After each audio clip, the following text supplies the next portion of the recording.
As allies drag their feet on joining the war, is Trump quietly backing down from Hormuz as Iran threatens the world's most important oil choke point?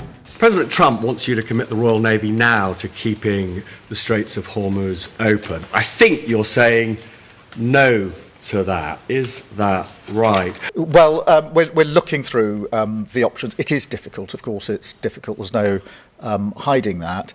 Whether to commit British troops to military action is the most serious responsibility for any Prime Minister.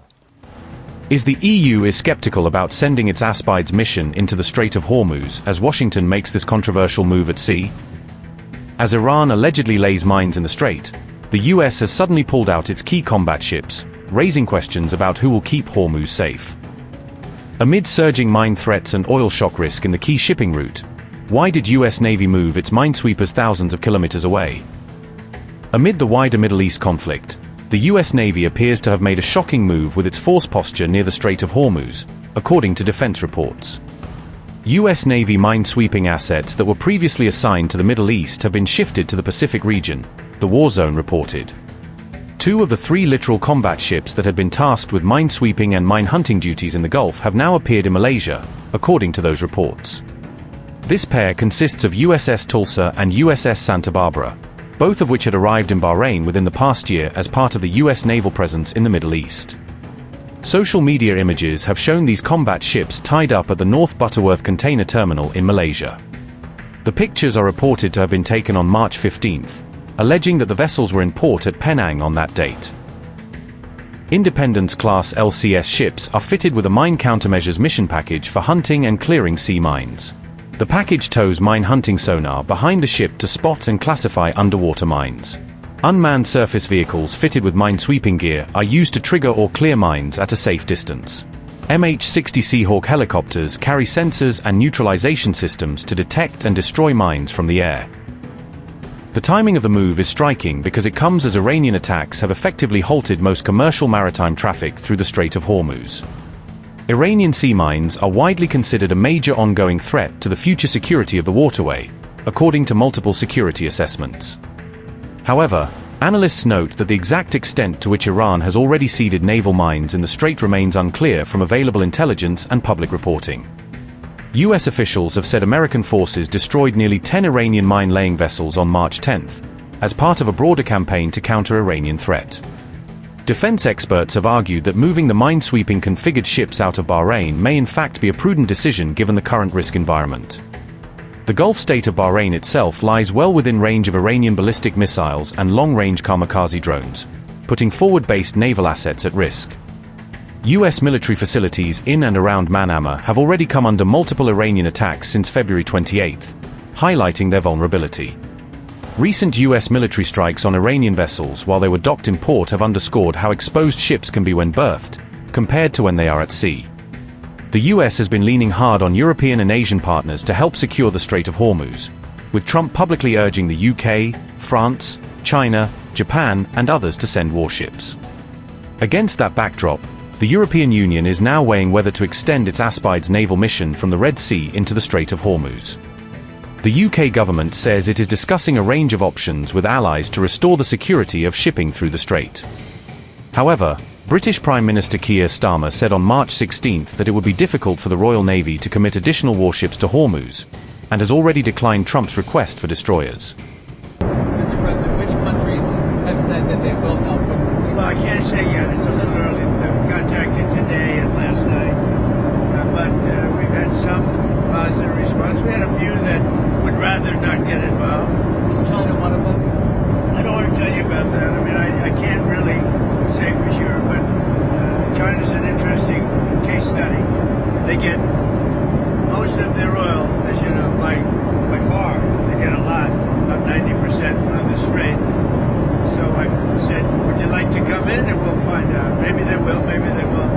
You know, there's some other deeper reasons why they may not.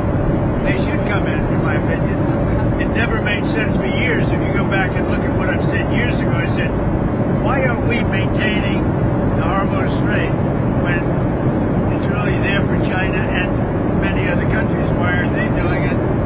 And that's because we had weak leadership, to be honest with you. But I'm bringing it up now even long term, I think it's something that other countries should help us with. How many other countries, Mr. President?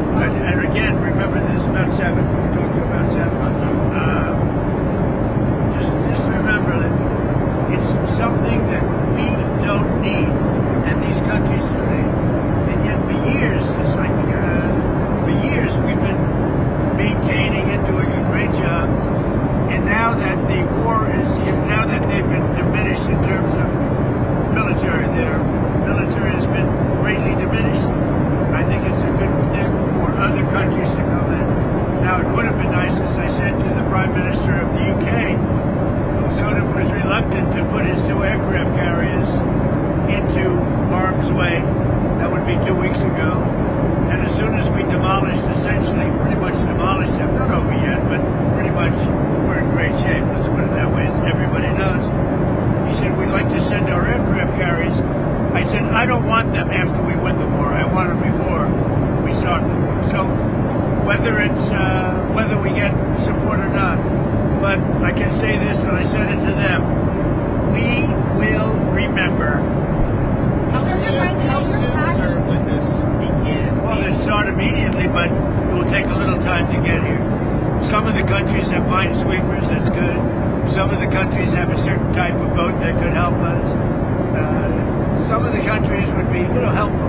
Remember, it only takes a couple of people to screw up the strait, a couple of turns. You don't need, their military is defeated, but all you need is a few people dropping mines here and there, and, you louse it up. So we need, I'm demanding that these countries come in and protect their own territory, because it is their territory.